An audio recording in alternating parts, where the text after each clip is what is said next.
이사야 59장 21절 말씀, 여호와께서 이르시되 내가 그들과 세운 나의 언약이 이러하니 곧 내 위에 있는 나의 영과 내 입에 둔 나의 말이 이제부터 영원하도록 내 입에서와 내 후손의 입에서와 내 후손의 후손의 입에서 떠나지 아니하리라 하시니라. 여호와의 말씀이니라. 이사야 59장 21절 말씀. 아멘, 아멘. 이제 2023년도 이제 얼마 남지 않았네요. 이제 오늘이 20일이니까요. 이제 한 열흘 정도, 이제 11일 정도 남았는데, 우리 남은 10여일 동안에 하나님께서 우리에게 베풀어 주신 은혜를 많이 생각하고, 동시에 하나님 우리에게 주신 사명도 함께 생각하는 귀한 시간이 될 수 있기를 간절히 바랍니다. 지난주에는 제가 이제 개인적인 사정이 있어서 함께 하지 못했는데요. 그럼에도 불구하고 이렇게 힘이 돼 주시고 격려해 주시고 마음으로 이렇게 동역해 주신 분들에게 진심으로 감사를 드립니다. 네. 저희 이사야 59장 21절 말씀 보면서 여호와께서 이르시되 내가 그들과 세운 나의 언약이 이러하니 곧 내 위에 있는 나의 영과 내 입에 둔 나의 말이 이제부터 영원하도록 내 입에서와 내 후손의 입에서와 내 후손의 후손의 입에서 떠나지 아니하리라 하시니라. 그 다음에 여호와의 말씀이니라. 하나님의 말씀입니다. 하나님께서는 우리가 하나님의 말씀을 우리의 일생, 우리의 인생 가운데 또 다음 세대 가운데 또 다음 세대 가운데 함께 하시기를 원하시는 하나님의 그 언약과 계획이 있다는 사실을 우리가 알 수 있습니다. 우리 이제 하브르다 톡톡전도 사명편 진행하고 있고요. 이제 끝나면 이제 아마 2024년이 될 것 같습니다. 24년에는 우리 이제 현장편을 우리 함께 암송하고 나아가도록 하겠습니다. 우리 구호 외치겠습니다. 구슬이 서말이라도 깨야 보배. 다시 한번 구슬이 서말이라도 깨야 보배. 천리길도 한 걸음부터 네. 저는 이것만큼 좋은 속담이 없다고 생각해요. 성경 암송을 하는 데 있어서 천리길도 한 걸음부터. 우리가 100절의 말씀을 암송하는 거 그동안 얼마나 힘들었어요. 그런데 그 말씀도 한 절부터 시작하는 거예요. 예수께서 나와 말씀하여 이르시되 하늘과 땅의 모든 권세를 내게 주셨으니 그러므로 너희는 가서 모든 민족을 제자로 삼아. 근데 여기 한 절부터 시작해가지고 우리가 무려 100절의 말씀을 암송하는데 이르렀다는 사실 여러분 기억하시죠? 그러니까 천리길도 한 걸음부터 시작된다 하는 그 사실 꼭 기억하시고, 성경 암송이 어렵다 하되 하늘 아래 메이로다. 오르고 또 오르면 못 암송할 길 없건만은 사람들이 암송도 안 해보고 어렵다고만 하더라. 네.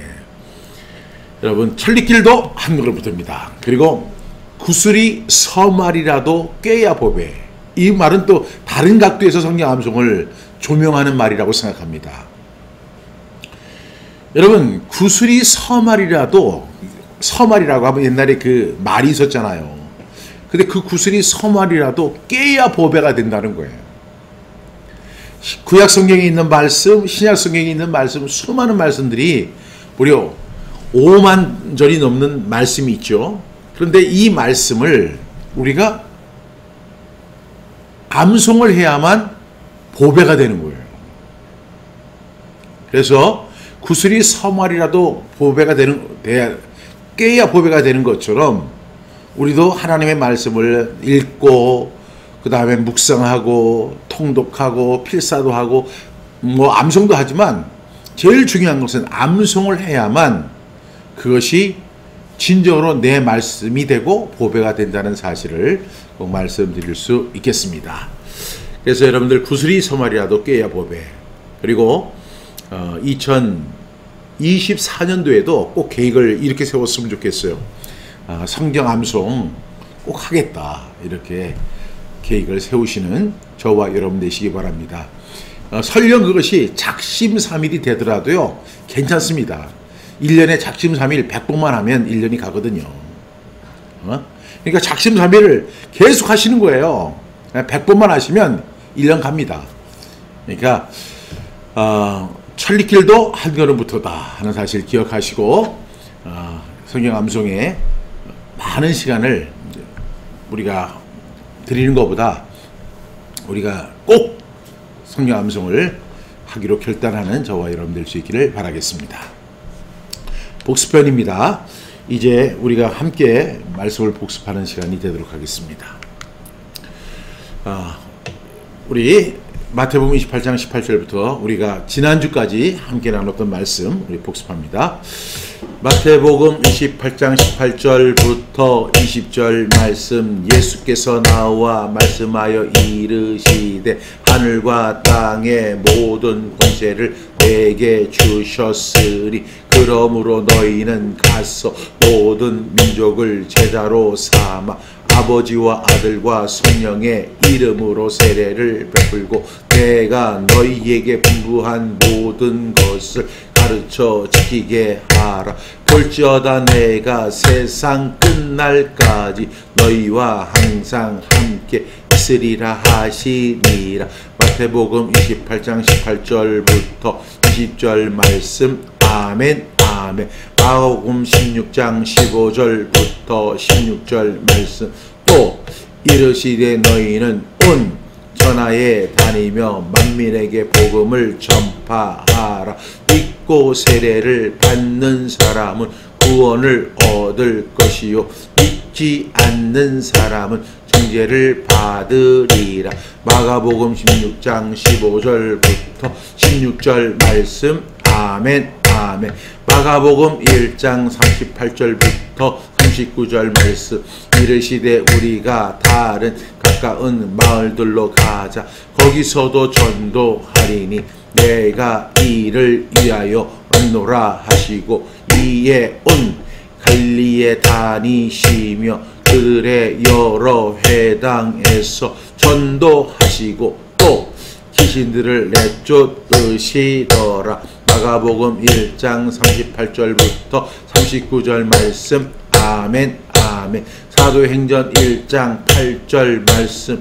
오직 성령이 너희에게 임하시며 너희가 권능을 받고 예루살렘과 온 유대와 사마리아와 땅끝까지 이르러 내 증인이 되리라 하시니라. 사도행전 1장 8절 말씀. 아멘 아멘. 사도행전 20장 23절부터 24절 말씀.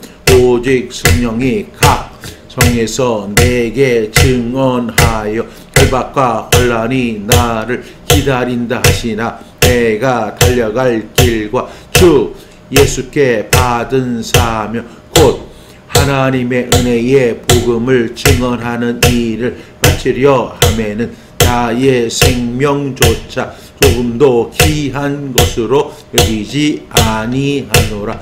사도행전 20장 23절부터 24절 말씀. 아멘 아멘.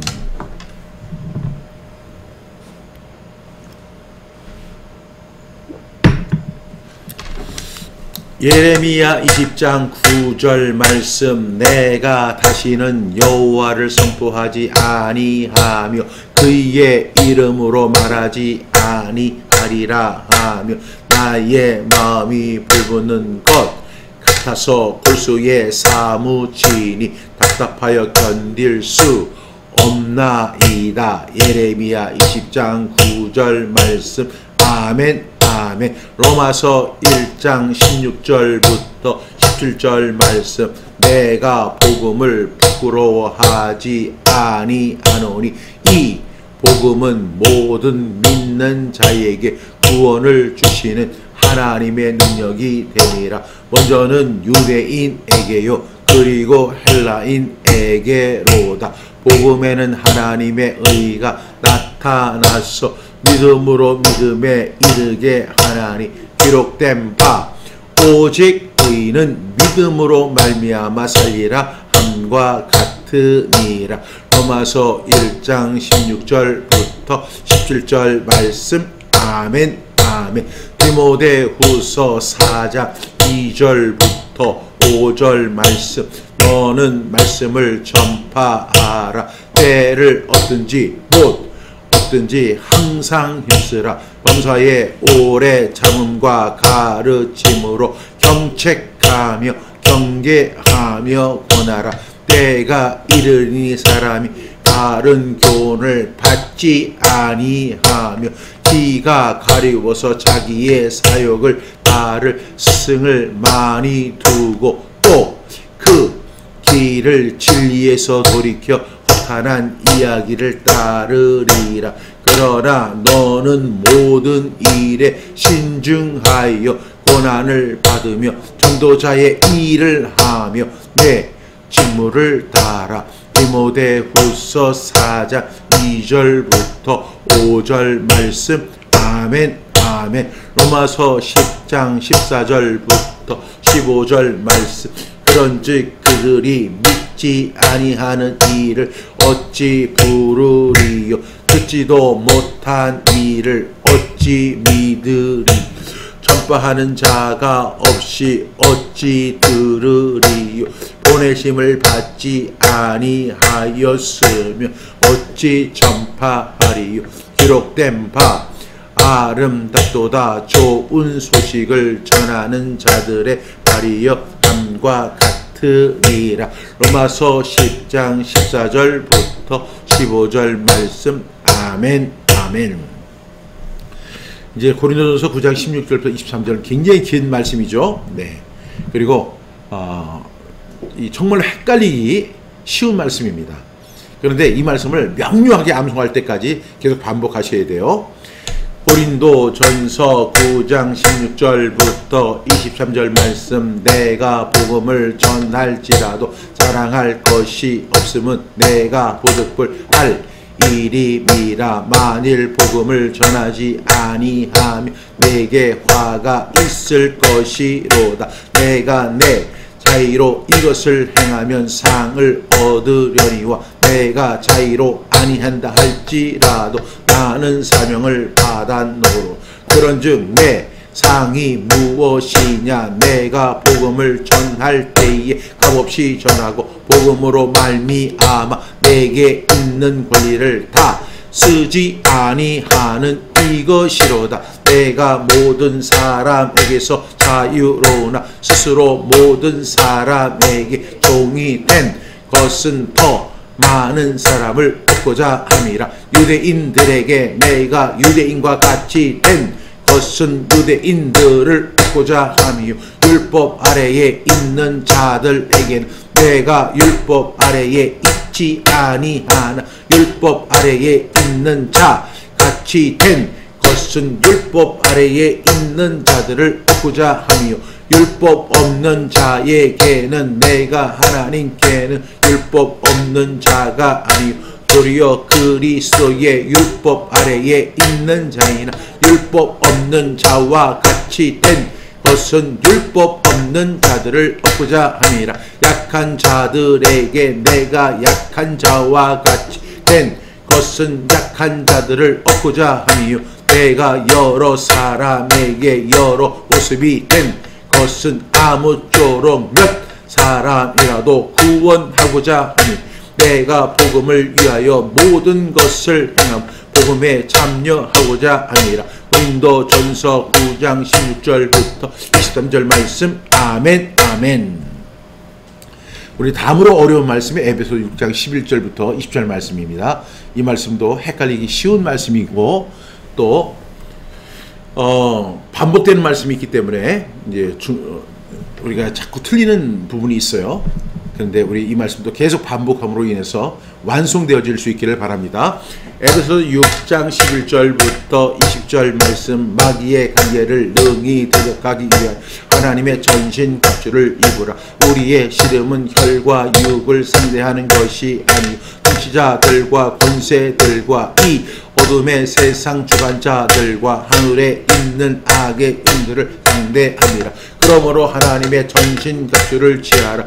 이는 악한 날에 너희가 능히 대적하고 모든 일을 행한 위에 서기 위함이 그런즉 서서 진리로 너희 허리띠를 띠고 의의 호신경을 붙이고 평안의 복음 준비한 것으로 신을 신고 모든 것 위에 믿음의 방패를 가지고 이로써 능히 악한 자의 모든 불화살을 소멸하고 구원의 투구와 성령의 검 곧 하나님의 말씀을 가지라. 모든 기도와 간구를 하되 항상 성령 안에서 기도하고 이를 위하여 깨어 구하기를 항상 했으며 여러 성도를 위하여 구하라. 또 나를 위하여 구할 것은 내게 말씀을 주사 여러 복음의 비밀을 담대히 알리게 하옵소서 할 것이니 이 일을 위하여 내가 쇠사슬의 메인 사신이 된 것은 나로 이 일에 당연히 할 말을 담대히 하게 하려 하시리라. 에베소서 6장 11절부터 20절 말씀. 아멘 아멘. 우리 베드로전서 3장 말씀입니다. 베드로전서 3장 15절부터 17절 말씀. 너희 마음 그리스도를 주로 삼아 거룩하게 하고 너희 속에 있는 소망에 관한 이유를 묻는 자에게 대답할 것을 항상 준비하되 온유와 두려움으로 하고 선한 양심을 가지라. 이는 그리스도 안에 있는 너희의 선행을 욕하는 자들로 그 비방하는 일에 부끄러움을 당하게 하려 함이라. 선을 행함으로 고난 받는 것이 하나님의 뜻일진데 악을 행함으로 고난 받는 것보다 나으니라. 베드로전서 3장 15절부터 17절 말씀. 아멘 아멘. 로마서 12장 1절부터 2절 말씀. 그러므로 형제들아 내가 하나님의 모든 자비하심으로 너희를 권하노니 너희 몸을 하나님이 기뻐하시는 거룩한 산 제물로 드리라. 이는 너희가 드릴 영적 예배니라. 너희는 이 세대를 본받지 말고 오직 마음을 새롭게 함으로 변화를 받아 하나님의 선하시고 기뻐하시고 온전하신 뜻이 무엇인지 분별하도록 하라. 로마서 12장 1절부터 2절 말씀. 아멘. 마태복음 6장 33절 말씀. 그런즉 너희는 먼저 그의 나라 그의 의를 구하라. 그리하면 이 모든 것을 너희에게 더하시리라. 마태복음 6장 33절 말씀. 아멘 아멘. 마태복음 5장 13절부터 16절 말씀. 너희는 세상의 소금이니 소금이 만일 그 맛을 잃으면 무엇으로 짜게 하리. 후에는 아무 쓸데 없어 다만 밖에 버려져 사람에게 밟힐 뿐이니 너희는 세상의 빛이라. 산 위에 있는 동네가 숨겨지지 못할 것이 사람이 등불을 켜서 발 아래에 두지 아니하고 등경 위에 두나. 이러므로 집 안 모든 사람에게 빛이 되니라. 이같이 너희 빛이 사람 앞에 비치게 하여 그들로 너희 착한 행실을 보고 하늘에 계신 너희 아버지께 영광을 돌리게 하라. 마태복음 5장 13절부터 16절 말씀. 아멘 아멘. 우리가 여기까지 말씀 복습을 했습니다. 오늘의 말씀은요 에베소 2장 8절부터 10절 말씀인데요, 우리 함께 하겠습니다. 먼저 두 번 하고 눈을 감고 한번 복습을 해보겠습니다. 에베소서 2장 8절부터 10절 말씀. 너희는 그 은혜에 의하여 믿음으로 말미암아 구원을 받았으니 이것은 너희에게서 난 것이 아니요 하나님의 선물이라. 행위에서 난 것이 아니니 이는 누구든지 자랑하지 못하게 함이라. 우리는 그가 만드신 바 그리스도 예수 안에서 선한 일을 위하여 지으심을 받은 자니 이 일은 하나님이 전에 예비하사 우리로 그 가운데서 행하게 하려 하십니다. 에베소 2장 8절부터 10절 말씀. 아멘 아멘. 에베소 2장 8절부터 10절 말씀. 너희는 그 은혜에 의하여 믿음으로 말미암아 구원을 받았으니 이것은 너희에게서 난 것이 아니요 하나님의 선물이라. 행위에서 난 것이 아니니 이는 누구든지 자랑하지 못하게 함이라. 우리는 그가 만드신 바 그리스도 예수 안에서 선한 일을 위하여 지으심을 받은 자니 이 일은 하나님이 전에 예비하사 우리로 그 가운데서 행하게 하려 하심이니라. 에베소서 2장 8절부터 10절 말씀. 아멘 아멘. 눈을 감고 하겠습니다. 다 눈을 감으시고, 틀려도 좋으니까요, 내가 어디에서 틀리는지 한번 또 잘 기억해 보시기 바랍니다. 에베소서 2장 8절부터 10절 말씀. 너희는 그 은혜에 의하여 믿음으로 말미암아 구원을 받았으리. 이것은 너희에게서 난 것이 아니요 하나님의 선물이라. 행위에서 난 것이 아니니 이는 누구든지 자랑하지 못하게 함이라. 우리는 그가 만드신 바 그리스도 예수 안에서 선한 일을 위하여 지으심을 받은 자니 이 일은 하나님이 전에 예비하사 우리로 그 가운데서 행하게 하려 하심이니라. 에베소 2장 8절부터 10절 말씀. 아멘 아멘. 여러분, 그 성경에서 우리가 성경 암송을 하고 또 말씀을 통독하는 가운데 이런 질문을 받을 수가 있죠. 당신이 가장 사랑하는 말씀은 어떤 말씀입니까? 이런 질문을 받게 되면 여러 가지로 답변하시는 분들을 볼 수가 있습니다.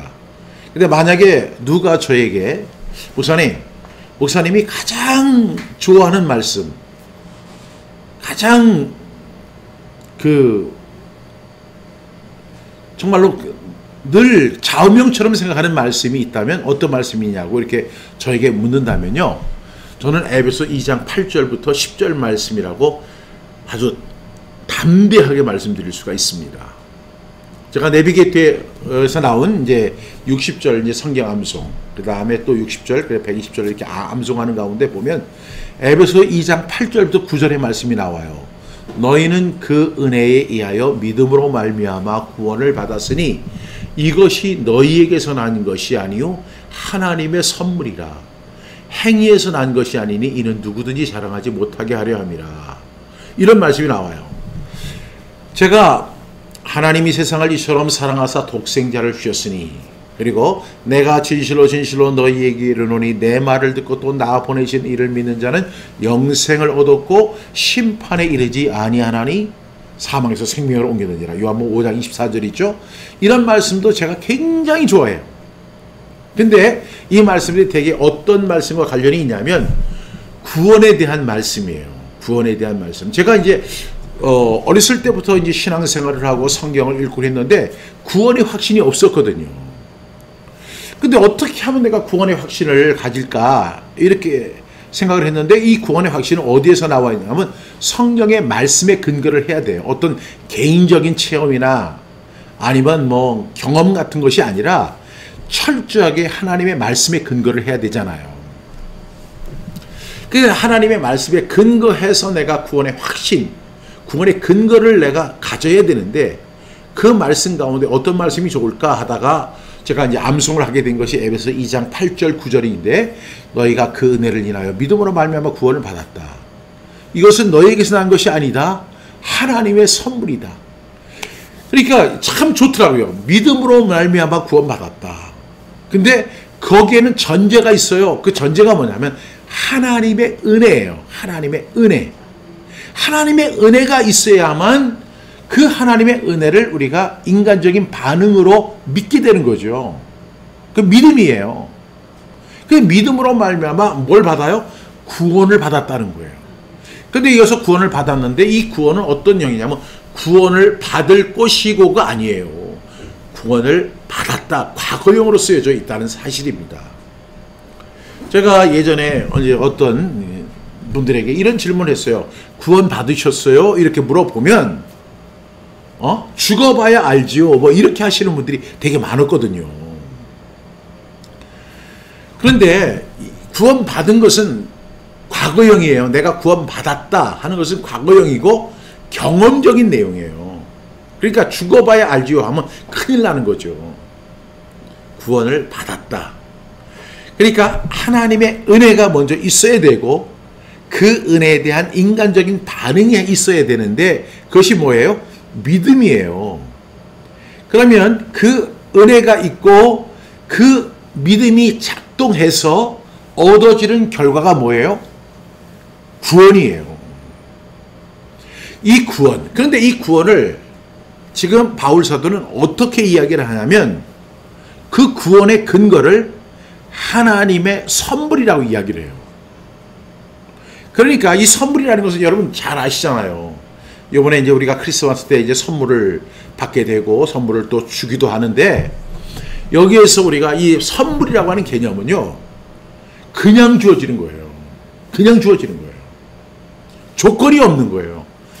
물론 내가 좋아하는 사람에게 선물을 주는 것은 사실이지만 그 선물을 줄 때 내가 당신에게 선물을 주니까 당신은 나에게 선물을 해야 합니다. 이건 선물이 아니에요.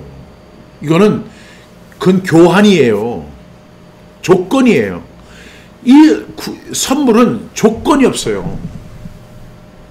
하나님의 은혜가 있는데 그 은혜에 대해서 내가 믿음으로 그 반응을 했더니 하나님께서 저에게 구원을 주셨어요. 근데 구원이 뭐냐? 하나님의 선물이라는 거예요. 하나님이 일방적으로 우리에게 주시는 하나님의 주권적인 선물이에요. 그래서 내가 그 선물을 받은 거예요. 얼마나 좋아요. 그러니까 제가 이 에베소 2장 8절 말씀을 좋아하지 않을 수가 없잖아요. 그러다가 9절 말씀에 보니까 행위에서 난 것이 아니니 이렇게 이야기를 해요. 그러면 저는 이 말씀을 들을 때 엄청나게 위로가 되는 게 뭐냐면 제 행위를 이렇게 돌아볼 때 제 행위가 그렇게 선하거나 남들보다 착하거나 남들보다 더 의롭거나 이런 것이 전혀 아니거든요. 내가 착해서 내가 성실해서 내가 어떤 일을 했기 때문에가 아니라 행위는 전혀 여기서 관여할 수 없다는 거예요. 만약에 제가 행위를 통해서 구원받았으면 어떻게 하겠어요? 나 구원받은 사람이야. 왜?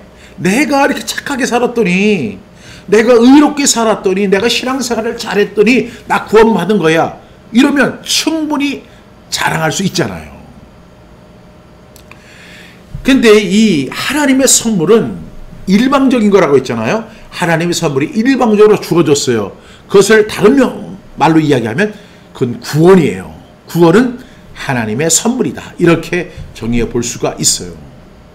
근데 이 구원과 하나님의 선물은 내 행위 때문이 아니에요.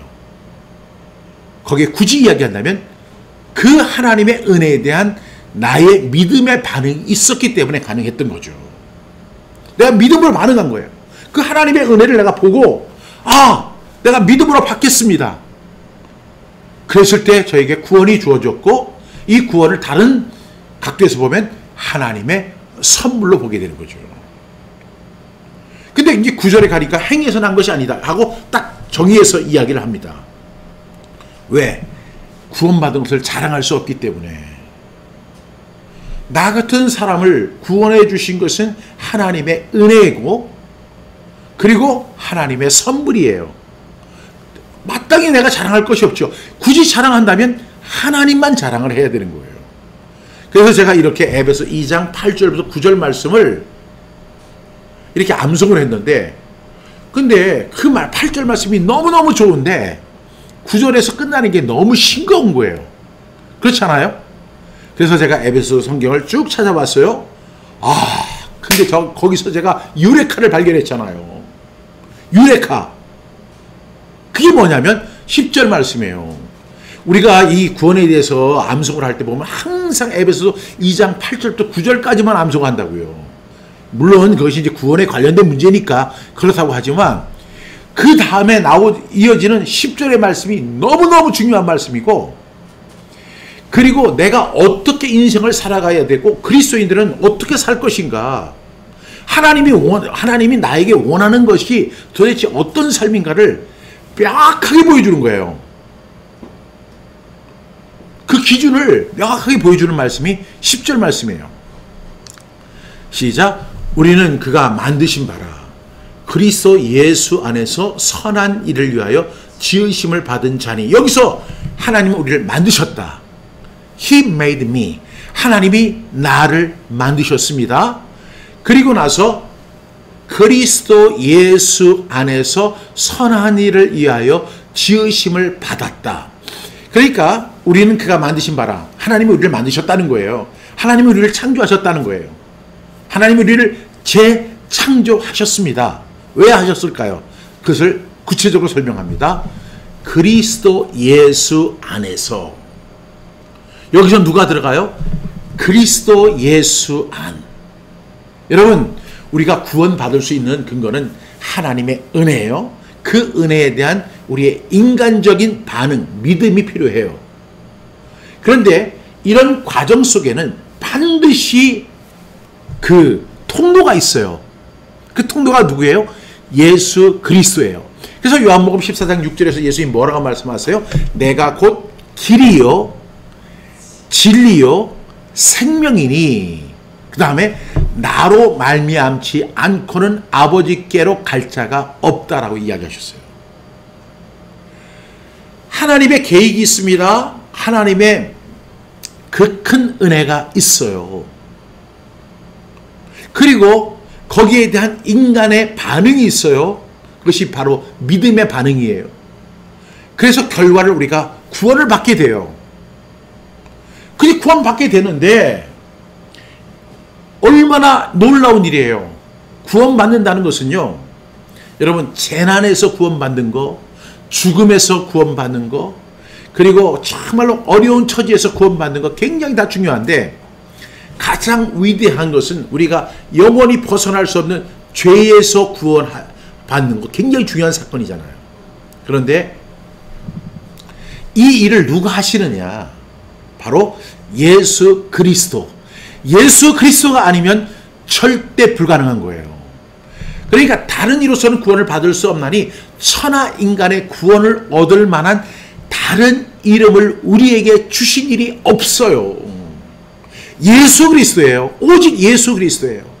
너희가 성경에서 영생을 얻는 줄 생각하고 성경을 상고하지만 이 성경이 바로 예수님에 대한 증언이에요.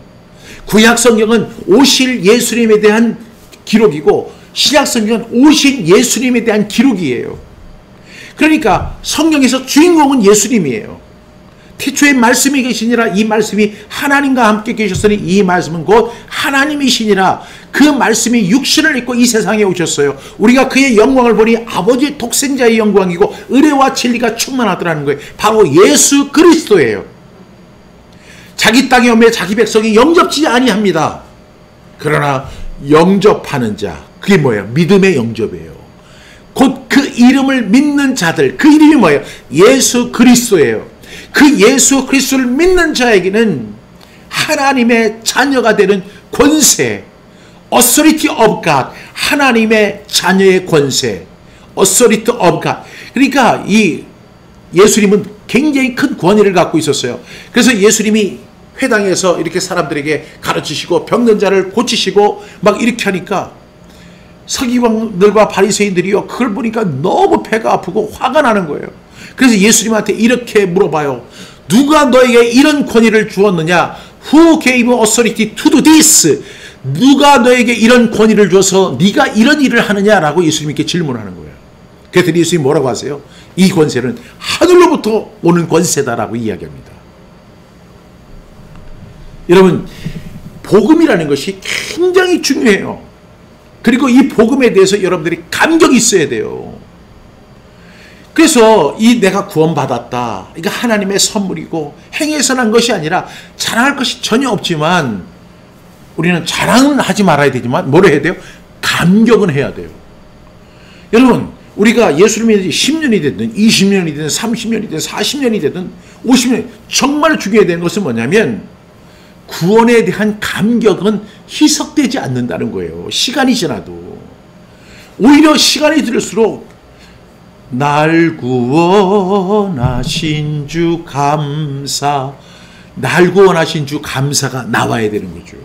나 같은 죄인, 추하고 더럽고 자기 중심적이고 이기적이고 하늘의 것보다는 땅의 것만 생각하고 자기의 소욕만을 즐기려고 하는 그런 나 같은 사람을 구원해 하시는 하나님의 은혜, 날 구워 나신 주 감사 모든 것 주심 감사. 여러분, 근데 이 일은 그가 만드신 말, 하나님이 만드신 게예요. 하나님의 창조의 계획 속에 이것이 다 들어가 있었던 거예요. 심지어는 박종신이 구원받고 하나님의 선물로 구원받고 하나님의 자녀가 되어서 이 세상을 살아가는 것도 하나님의 창조 계획 속에 들어가 있었던 거고, 오늘 함께하는 한 분 한 분 있잖아요. 그 사람들, 그분들을 예수님을 믿게 된 과정, 구원받게 된 과정, 그리고 하나님의 자녀로서 이 세상을 살아가는 모든 일련의 과정들이 하나님의 창조 속에서 이루어진 일이고, 그 일을 위해서 예수 안에서 선한 일을 위하여 지으심을 받은 거예요, 우리가. 그러면서 계속 이야기하죠. 이 일은 하나님이 전에 예비하셨다. 전에 예비하셨다는 것은 창세전부터 예정하신 거예요. 나 같은 사람이 이 세상을 살아서 뭐 70년, 80년, 90년 인생을 살다가 그냥 가는 것이 아니라 하나님이 나를 이 세상에 보내셨다는 거예요. 이것은 하나님이 전에 예비하신 일이에요. 창세전부터 박종신이 이 세상에 올 것을, 여러분들이 이 세상에 오실 것을 하나님이 예정하시고 예비하신 거예요.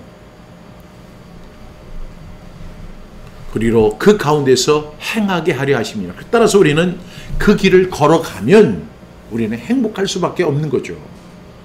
우리 주위에는 위협과 고난과 아픔과 슬픔과 절망들이 우리를 우겨싸고 있어도 절대로 우리는 우겨싸임을 당하지 않습니다. 왜냐하면 하나님이 전에 예비하신 그 길을 우리가 걸어가면, 행하면 우리는 그 안에서 은혜를 잊고 기쁨을 누리고 천국 시민으로서의 삶을 능력 있게 살아갈 수 있습니다. 그럼 하나님이 우리를 왜 지으셨을까요? 10절 말씀 분명히 설명하죠. 그리스도 예수 안에서, 예수님 안에서 선한 일을 위하여 지으셨다는 거예요. 저와 여러분들은 선한 일을 위하여 지음을 받은 사람이에요. 우리가 2장 8절에 보면 그 은혜를 인하여 믿음으로 말미암아 구원받았다. 이것이 너에게서 난 것이 아니라 하나님의 선물이다. 이렇게 설명을 합니다. 행위에서 난 것 아니다. 이는 자랑할 것이 없다.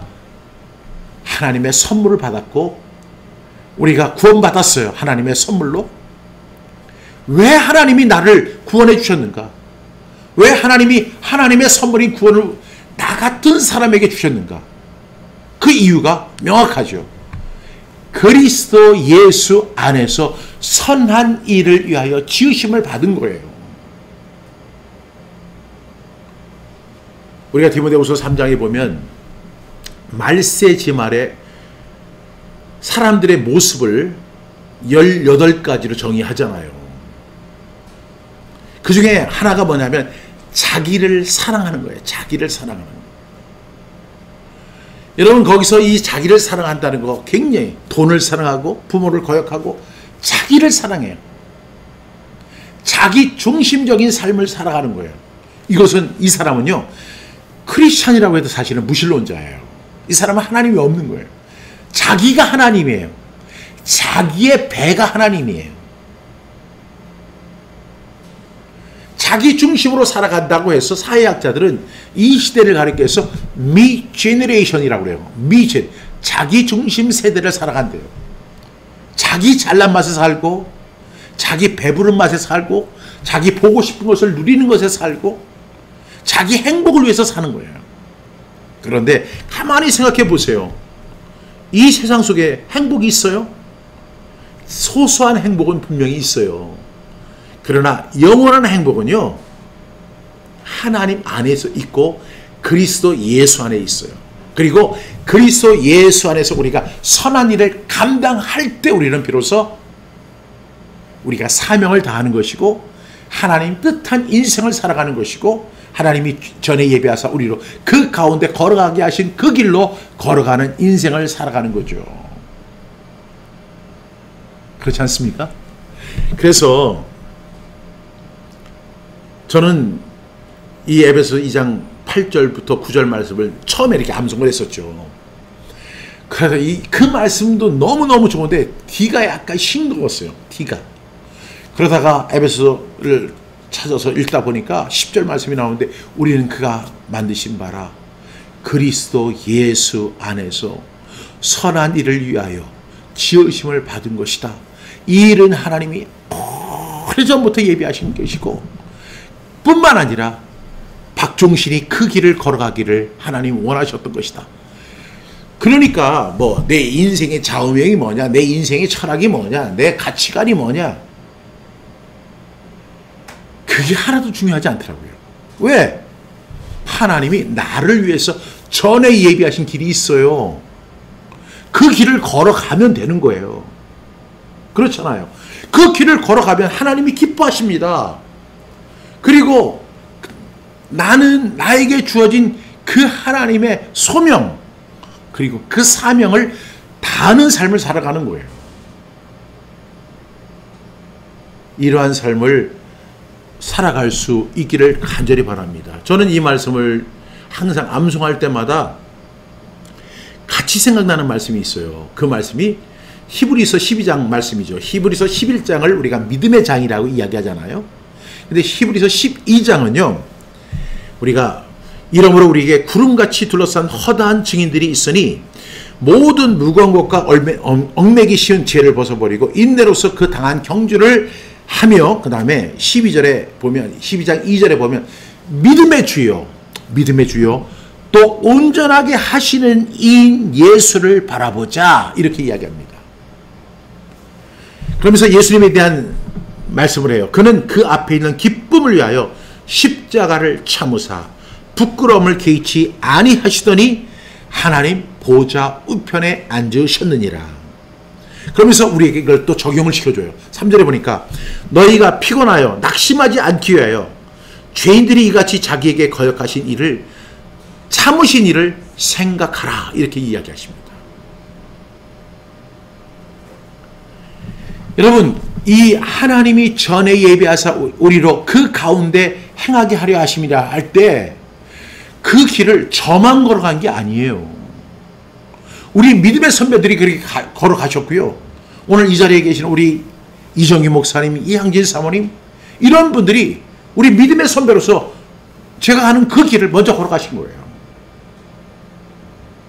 하나님이 전에 예비하신 그 길, 그리고 그 가운데 행하기를 원하셨던 그 길을 우리 믿음의 선배들이 먼저 걸어가신 거예요. 그리고 제가 그 길을 따라가는 거예요. 그분들이 우리에게 증인이에요. 그래서 구름같이 둘러싼 허다한 증인들이 있는 거예요. 우리는 나 혼자 일을 한다고 생각하면 안 돼요. 그래서 우리가 이런 일을 감당하기 위해서 우리가 가져야 할 삶의 자세는 무거운 것과 얽매기 쉬운 죄를 벗어버리는 거예요. 그 죄 때문에, 죄가 있으면요, 우리 발목을 잡잖아요. 그러니까 하나님이 전에 예배해서 우리가 그 길을 걸어가야 되는데 자꾸 발목 잡혀가지고 넘어지고 쓰러지고 아파하고 힘들어하고 징징거리고, 이렇게 하지 않기 위해서 무거운 것 버리고 얽매기 쉬운 죄를 벗어버리고, 이렇게 이야기합니다. 근데 제가 이 말씀을 이렇게 묵상하다 보니까 그 현대인 성경은 이렇게 이야기를 하더라고요. 그러므로 이렇게 구름대와 같이 수많은 증인이 우리를 둘러싸고 있으니 우리는 갖가지 무거운 짐, 그 다음에 얽매는 죄를 벗어버리고, 이렇게 이야기합니다. 거기서 얽매는 죄가 뭐냐 하면 이렇게 해석을 해요. 쉽게 벗어나게 하는 죄, 우리를 그 정도에서 벗어나게 하는 죄가 있어요.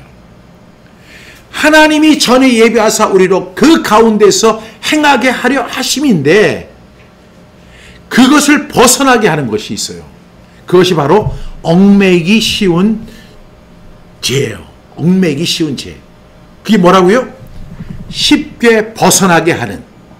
그러니까 하나님이 우리를 위해서 예비하신 그 길을 우리가 그 가운데서 행하며 걸어가야 하는데 이것을 자꾸만 벗어나게 하는 거예요.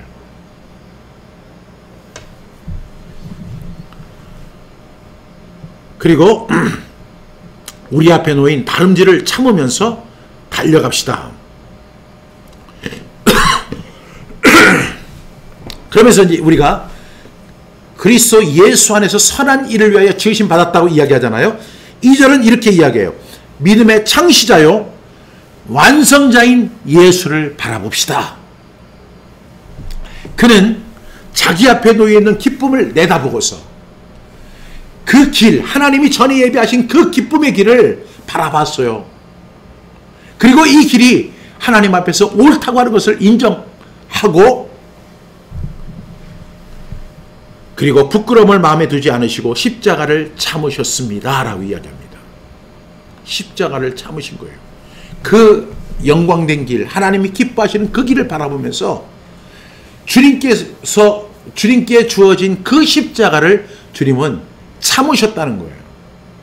그래서 우리는 누굴 바라봐야 돼요? 예수 안에 있어야 되고 예수님을 바라봐야 돼요. 그래야지만 우리가 쉽게 벗어나는 그 죄를 벗어버릴 수 있어요. 그래서 예수님은 하나님 보좌 우편에 앉으셨다라고 이렇게 히브리서 기자는 이야기하고 있습니다. 제가 참 이거 보면서 예수님이 십자가를 참으셨다. 그 하늘 영광을 바라보시고 십자가를 참으셨어요. 우리도 그 하늘 영광 바라보고 달아갈 때 항상 환영과 박수와 격려가 있는 게 아니에요. 오히려 결박과 환난이 나를 기다릴 수 있어요. 그렇지만 바울은 얘기하죠.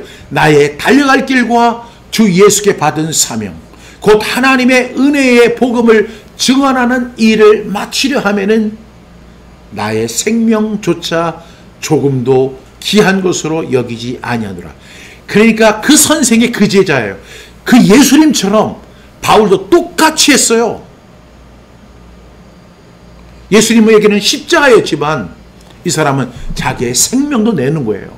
예수님이 십자가에서 생명을 내오는 것처럼 바울도 나의 달려갈 길, 주 예수께 받은 사명, 곧 하나님의 은혜의 복음 증언하는 거, 이 일을 마치려 하면은 나의 생명을 조금도 귀한 것으로 여기지 않겠다. 예수님하고 똑같은 거예요. 그 선생의 그 제자예요.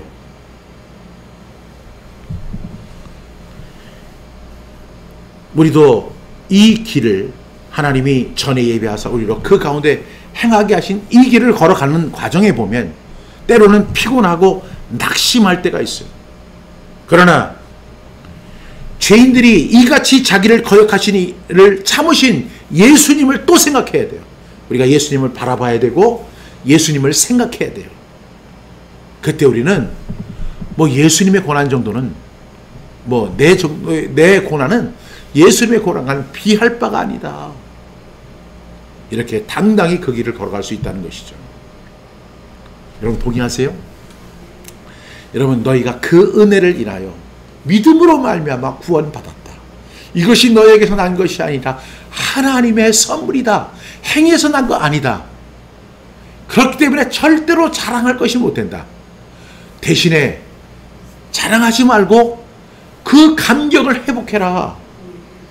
그 하나님의 선물, 하나님의 은혜로 우리가 구원받았는데 이것은 철저히 하나님의 선물이고 일방적인 하나님의 선물이다. 그러면 우리는 어떻게 살 것인가? 하나님은 우리를 재창조하셨습니다. 그리스도 예수 안에서 이제 선한 일을 하는 자기 백성을 만드시기 위해서 하나님이 이렇게 우리를 재창조하셨습니다. 따라서 우리는 어떻게 해야 합니까? 하나님이 우리를 위해서 전에 예비하신 그 길이 있다. 그 길을 향해서 우리가 당당히 걸어가는 거예요.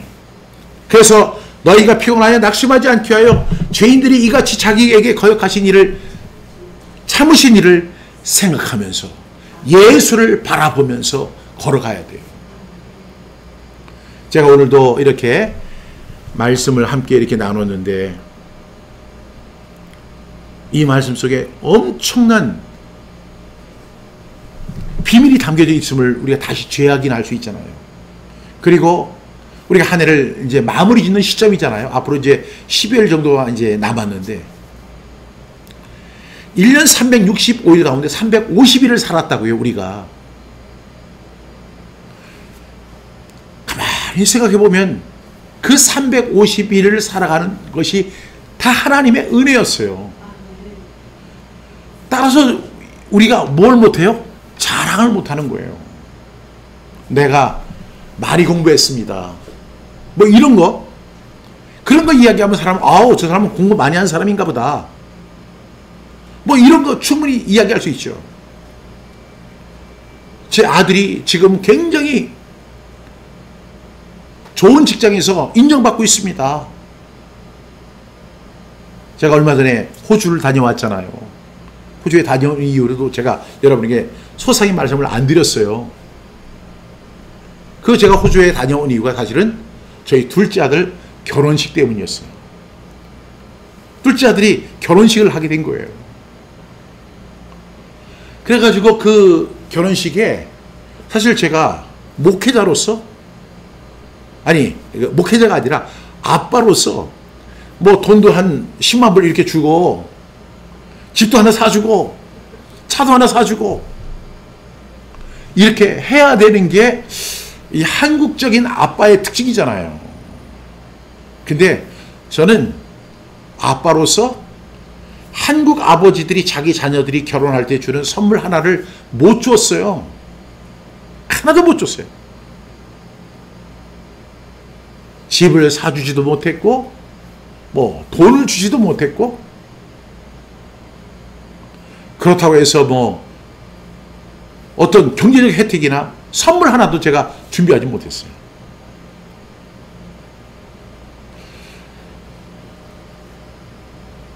근데 가만히 생각해 보니까 가끔가다 다른 아빠들이 자기 자녀에게 뭘 해줬다 뭐 해줬다 뭐 해줬다 이런 얘기를 들으면 아 제가 정말로 부끄러운 거예요.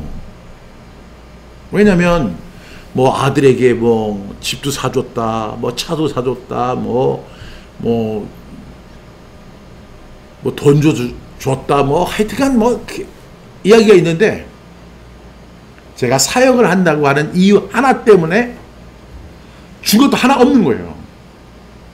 그냥 저도 그냥 일반 하객들처럼 그냥 비행기 타고 가가지고 환영해주고 박수 쳐주고 결혼 축하한다 한번 안아주고 잘 살아 이렇게 하고 그렇게 온 거예요. 금일봉 하나도 못 줬다니까요. 저는 세상적으로 볼 때는 저는 빵점 아빠죠. 빵점 아빠. 그러나 저의 뭐 제가 공부를 했고 뭐 자녀들이 결혼을 하고 자녀들이 잘 되고 뭐 하여튼간 뭐 좋은 일 나쁜 일 이런 걸 갖다 미주알 고주알 얘기하면 참 인간사 살아가는 재미가 얼마나 쏠쏠해요. 사람들 이야기. 또 사람들은 그런 거에 대해서 많은 관심을 갖잖아요. 근데 제가 그런 얘기를 안 해요. 심지어는 굶어 죽어도요, 굶어 죽는다는 얘기 절대 안 합니다. 오늘 아침에도 제가 그 운전을 해서 오는데요, 눈이 와가지고 그 사람이 많이 안 다니는 지역이라 눈이 막 이렇게 쌓여 있는 거예요. 막 차가 빙빙 돌아가고, 아 오늘 이거 수요 우리 향수에서 여러분들을 만날 수 있을까 이런 생각도 하고 왔다니까요. 그런 인간사 수많은 이야기들이 우리에게 감동도 주고 재미도 주지만 이 짧은 시간에 제가 나눌 수 있는 얘기는 그런 이야기가 아니에요. 제가 뭐 그렇게 대단한 사람도 아니고 제가 할 수 있는 이야기는 이 이야기예요. 우리는 그가 만드신 바라. 저도 여러분도 하나님이 만드셨습니다. 그리스도 예수 안에서 선한 일을 위하여 지으심 받은 겁니다. 이 일은 하나님이 전에 예비하신 그 길이고 우리는 그 길을 마땅히 걸어가야 합니다. 우리는 그 길을 걸어가는 과정에서 믿음의 주여 온전케 하시는 예수를 바라보면서 그 길을 걸어가야 합니다.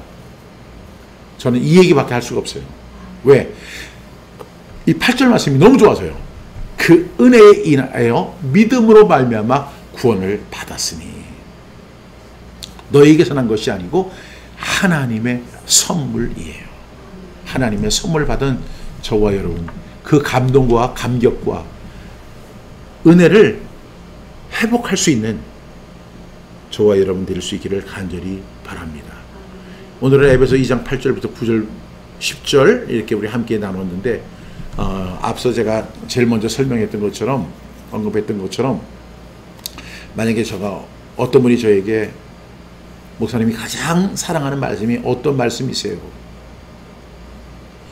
목사님이 죽으면 묘비에다가 뭘 썼으면 좋겠어요? 이렇게 한다고 하면 저는 에베소서 이 지면이 허락된다면 에베소 2장 8절부터 10절 이걸 써줬으면 좋겠다. 저는 이렇게 얘기할 것 같아요. 그리고 저는 이렇게 가로를 칠 거예요. 너희는 가로 박종신 그 은혜를 인하여 믿음으로 말미암아 구원을 받았으니 이것은 너희에게서 아니요 가로치고 박종신에서 난 것이 아니요 하나님의 선물이라. 행위에서 난 것이 아니니 이는 누구든지 박종신 자랑하지 못하게 하려 함이라. 그 다음에 우리는 가로치고 박종신 그가 만드신 바라. 박종신은 그가 만드신 바라. 그리스도 예수 안에서 선한 일을 위하여 지으신 자 박종신. 이 일은 하나님이 전에 예비하사 우리로 가로치고 박종신 그 가운데서 행하게 하려 하심이니라. 아멘. 이렇게 묘비명에 썼으면 좋겠어요. 여러분은 어떠세요? 여러분들 물론 개인적으로 좋아하는 말씀이 분명히 있을 거예요. 사랑하는 말씀이 있을 거예요. 그렇지만 그것은 갖고 있을 때 에베소 2장 8절부터 10절 말씀을 잊지 마십시오. 이 말씀대로 살아가십시오. 이 말씀의 구원의 확신을 가지시고 이 말씀이 하나님의 선물이라는 사실을 우리가 꼭 기억하셔야 되고 하나님이 우리를 재창조하셨는데 어떻게 창조하셨냐? 선한 일을 위하여 재창조하셨는데 이것은 그냥 우연히 이루어진 일이 절대 아니에요. 이는 하나님이 창세전부터 계획하시고 의도하시고 목적하신 거예요. 그래서 그 길을 우리는 어떻게 해야 돼요? 걸어가야 돼요. 누구와 함께? In Christ Jesus. 예수 안에서. 누구를 바라보면서? 예수 그리스도를 바라보면서. 누구를 생각하면서? 예수 그리스도를 생각하면서 우리는 그 길을 걸어가야 되는 거예요. 이 일은 하나님이 전에 예비하사 우리로 그 가운데서 행하게 하려 하심이. 행한다는 게 뭐냐면 걸어간다는 거예요. 여기서 그 길을 걸어가는 거예요. 어떻게? 우리가 여기 보니까 그 히브리서 12장 1절에 보면 얽매이기 쉬운 죄를 벗어버리고인데 이것이 다른 해석에는 고대 해석에는 쉽게 벗어나게 하는 그 죄.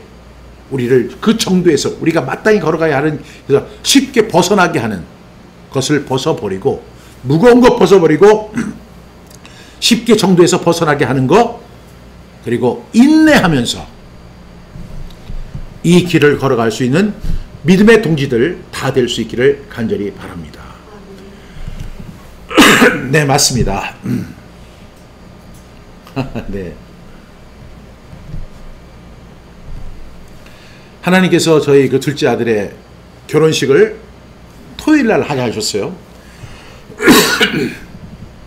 그래서 이제 호주 방식으로 정말로 가까운 사람들, 지인들만 이렇게 초청을 해서 결혼식을 치르게 됐습니다. 그런데 그 교회 담임 목사님이 이렇게 소소한 사람들 앞에서만 결혼을 했다는 사실만 아는 것으로는 안 될 것 같습니다. 제가 처음으로 우리 박요셉 군을 그 주일 예배 시간에 결혼 공포를 새롭게 하도록 하겠습니다. 그래가지고요 10시 예배 이렇게 드릴 때 저희 아들이 나와서 결혼하게 된 과정 그리고 결혼에 대한 이야기를 간증을 하게 하셨어요. 근데 제가 맨 앞에 이제 앉아서 이렇게 이제 보고 있는데 제 아들이 딱 나와서 안녕하십니까. 어제 결혼을 해서 이제 유부남이 된 박요셉입니다. 딱 이렇게 이야기를 하더니 그때부터 제가 지금 어제 결혼식을 하기까지의 수많은 어려움들이 있었습니다. 그 어려움을 제가 겪고 또 겪고 또 겪고 하면서 이 문제를 놓고 저는 기도했습니다. 하나님의 선하신 뜻을 구하면서 기도했습니다. 하나님께서 은혜를 주셨고 어제 드디어 하나님의 은혜 가운데 저희가 결혼식을 마쳤습니다. 이 모든 것이 다 하나님의 은혜입니다 하면서 간증을 하는데, 간증을 그렇게 또 오래 하더라고요. 보니까 한 10분 가까이 간증을 하는데, 사람들이 다 일어나서 기립박수를. 근데 저는요, 제 아들이 결혼을 하는 걸 보면서 저 간증을 하는 거 깜짝 놀랐어요. 그 결혼식을 3일 앞두고 큰 사고를 당한 거예요. 뼈가 드러날 정도로 큰 사고를 당해가지고 죽음을 앞에 섰어요. 결혼 3일 전에. 그러한 사실을 저는 그 현지에 도착해서 알게 된 거예요. 그래서 다리가 거의 부러져서 아주 걷지 못하는 심한 경우에 장애자로 평생을 살아갈 수 있는 그런 위기 속에 있는데, 앰뷸런스에 실려서 병원에 가서 의사를 만나서 진단을 하는데, 의사가 앞에 이렇게 질문했대요. 제가 3일 후에 결혼을 하는데 제가 결혼식장에 걸어갈 수 있을까요? 이라고 그 의사에게 질문을 했대요. 그랬더니 의사가 이야기하기를 이렇게 이야기를 했답니다. 당신은요, 결혼식장에 뛰어서 들어갈 수 있습니다. 이렇게 얘기를 하더래요. 온몸이 다 피투성이고 다리가 박살이 났는데, 알고 보니까 하나님께서 다 비껴가게 하신 거예요. 그 이야기를 하는데 저는 한층 놀랐죠. 얼마나 아팠을까? 얼마나 고통스러웠을까? 그런데 그 어려움 속에서도 믿음의 아들인 이 요셉이는 하나님의 도우심을 구했다는 거예요. 그렇게 간증이 끝났습니다. 그리고 그 다리 목사님이 신랑과 신부를 불러놓고 이제 공포를 했어요. 신랑 박요셉 군과 신부 이주연 양은 성부와 성자와 성령의 이름으로 이제 한 부부가 된 것을, 한 몸이 된 것을 공포합니다. 하나님이 짝지어 주신 것을 사람이 나누지 못할 것입니다. 우리 오늘 이 신랑 신부의 결혼을 축하하는 교인들은 자리에서 일어나 주시기 바랍니다. 증인이 되어 주시기를 바랍니다. 전체가 다 증인이 돼서 일어났어요. 그리고 예배 시간이 좀 늦어질 수 있으나 여러분, 이 시간에는 여러분 개인이 한 사람씩 나와서 신랑 신부를 축하해 주겠습니다. 그리고 음악이 흐르니까 전 교회들이 다 줄을 서서 나와서 신랑을 탁 안아주고 격려해 주는 거예요. 저는요, 제가 주례도 많이 해봤고 결혼식에 참여도 해봤고 그렇지만 세상에서 제일 멋진 결혼식을 봤어요. 아빠가 집을 사주지도 못하고 자동차를 사주지도 못하고, 그렇다고 해서 어떤 경제적 봉투 하나도 제가 내지 못했는데, 저는 하나님 내게 주시는 은혜가 뭐냐면 세상에서 제일 멋진 결혼식을 본 거예요. 제가 서울 강남에 있는 호텔에서 진행되는 결혼식도 가봤다니까요. 멋지죠. 화려하죠. 근데 그곳에는 별로 하나님의 모습이 안 보여요. 근데 여기는 처음부터 끝까지 다 하나님의 은혜예요. 그래서 제가 엄청 감동받고 오히려 힘을 얻고 돌아왔다는 결혼 보고를 이제 몇 달이 지난 후에 이렇게 드리게 됐습니다. 그 전교인들이 가서 우리 이렇게 신랑과 신부를 꼭 안아주면서 축복하는 모습을 저는 어느 교회에서도 본 적이 없어요. 그것도 주일 예배 시간에. 제가 만약에 주례를 했다 하더라도 저는 절대 그렇게 못했을 거예요. 그리고 그 담임 목사님은 그 신임 담임 목사님이에요. 그 전에 목사님은 저하고 굉장히 친분이 많았는데 그 목사님이 은퇴하시면서 새롭게 오신 담임 목사님이라고요. 1년 동안을 저희 아들을 지켜보면서 이 사람은 진정한 하나님의 사람이다. 이 사람은 진정으로 하나님이 사랑하는 사람이다. 그렇게 축복을 해주고 그 결혼식을 진행을 했어요. 제가 너무 감동받았죠. 비록 결혼식장에서 다리를 쩔뚝쩔뚝거리면서 걷긴 했지만 걷게 된 것도 은혜잖아요. 사실 큰 무거운 짐, 그 컨테이너, 큰 컨테이너가 그 내리는 하역장에 거기에 꽉 껴서 압사당할 수밖에 없었던 상황이었다고 그래요. 근데 하나님께서 그 컨테이너가 꽝 치면 그대로 그냥 무게가요, 이게 수천 킬로가 나가는 거기에 깔려서 완전히 뭐가 돼요? 납작콩이 돼서 죽을 수밖에 없었는데 거기에 오면서 빗나가게 하신 거예요. 그리고 다리 한쪽만 끼게 하셨죠. 결혼 3일 전에.